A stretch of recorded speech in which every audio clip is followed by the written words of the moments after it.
United social movement trust ಇದರ ವತಿಯಿಂದ ಮಿಲಾದುನ್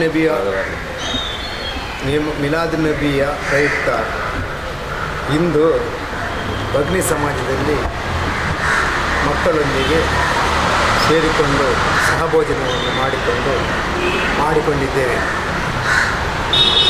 ಅದೇ ರೀತಿ ಪ್ರವಾದಿ ಮೊಹಮ್ಮದ್ ಸಲ್ಲಲ್ಲಾಹು ಅಲೈಹಿ ವಸಲ್ಲಮರು ಹೇಳಿದ ಹಾಗೆಯೇ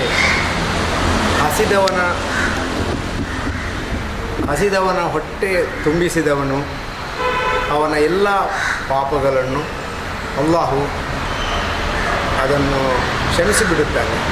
ಅಂದರೆ ಇನ್ನೊಂದು ಅಂದರೆ ಅವರು ಹೇಳ್ತಾ ಇದ್ದಾರೆ ಏನೆಂದರೆ, ನೆರೆಮನೆಯಲ್ಲಿ ಹಸಿದವನಿರುವಾಗ ಹೊಟ್ಟೆ ತುಂಬ ಊಟ ಮಾಡಿದವನು ನನ್ನವನಲ್ಲ.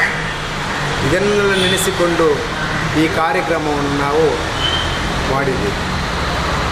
ಅಂದರೆ ಹಸಿವು ಶ್ರೀಮಂತನಿಗೆ ಬೇರೆ ಅಲ್ಲ, ಪಾಪದವನಿಗೂ ಬೇರೆ ಅಲ್ಲ, ಅದು ಒಂದೇ ರೀತಿ ಇರುವ ಒಂದು ಇದಾಗಿದೆ. ಆದುದರಿಂದ ಈ ಮೊದಲಿನಿಂದಲೇ ನಾವು ಇಂಥ ಆಶ್ರಮ ಎಲ್ಲ ಹೋಗಿ ಇಂಥ ಕಾರ್ಯಕ್ರಮವನ್ನು ಮಾಡಿಕೊಂಡು ಬರ್ತಾ ಇದ್ದೇವೆ. ಮುಂದಿನ ವರ್ಷ ಕೂಡ ಇದೇ ರೀತಿ ನಾವು ಮಾಡುತ್ತೇವೆ ಎಂದು ತಮ್ಮಲ್ಲಿ ವಿಜ್ಞಾಪನೆಯನ್ನು ಮಾಡಿಕೊಳ್ಳುತ್ತೇವೆ.